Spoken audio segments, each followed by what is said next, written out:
Good morning, everyone. Welcome to Module 5. Just a couple of quick words to get us started this week.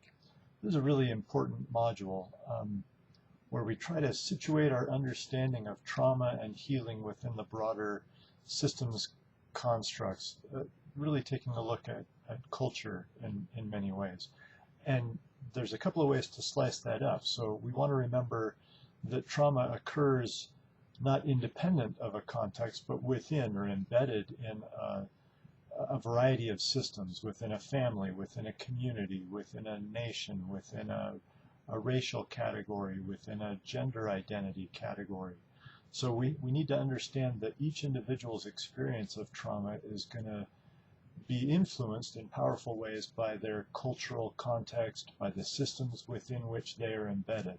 So understanding those systems, understanding those cultural contexts will give us a better understanding of how individuals are experiencing and responding to trauma.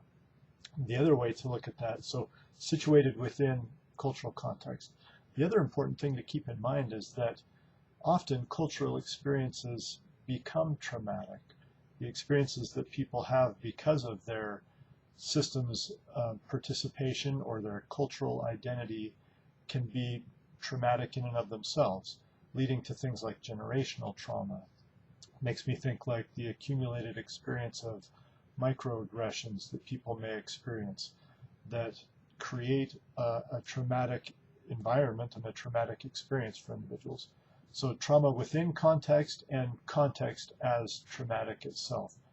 Now the flip side is also true, that healing doesn't occur in a vacuum. It takes place within a cultural context. So to think about what is going to be helpful to people, we need to consider, well, what are the systems within which they're embedded, and how can we leverage those systems to support and enhance healing?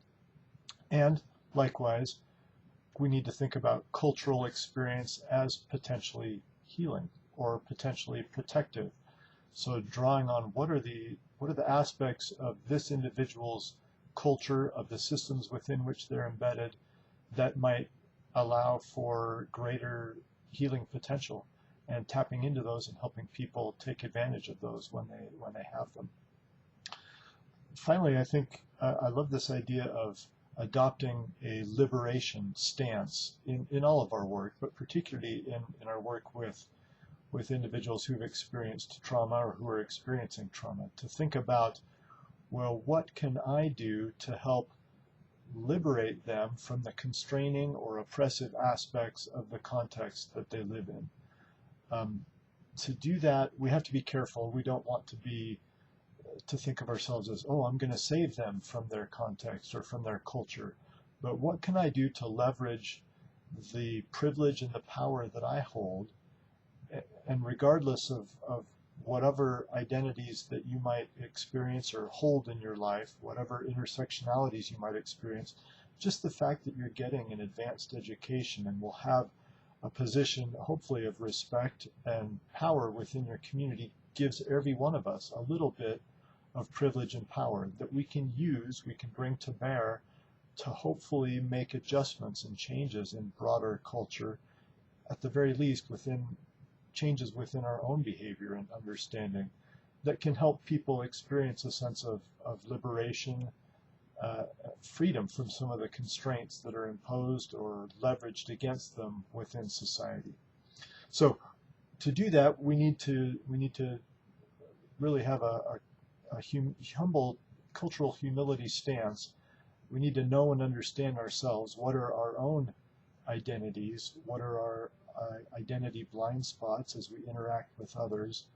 What's been the influence of our own cultural milieu on ourselves? And then be wise about the way we interact with others, and do our best to empower them or to help them access power that they can then make changes within their cultural context. And wherever we can, we need to work for a more just, humane society and context as well. It's hard to talk about these things thinking about the upcoming election that will happen right as we begin our next module, but I think it's a good time to reflect on how people experience the world very differently based on where they fall in their culture and the power that their cultural has or doesn't have, where privilege exists. So all really important topics for this module. I will apologize, I'm behind on my grading. You've probably noticed this. My grandkids came for an unexpected visit. My daughter had some things come up with her life, and she needed us to come take them. So we met her midway between where we live.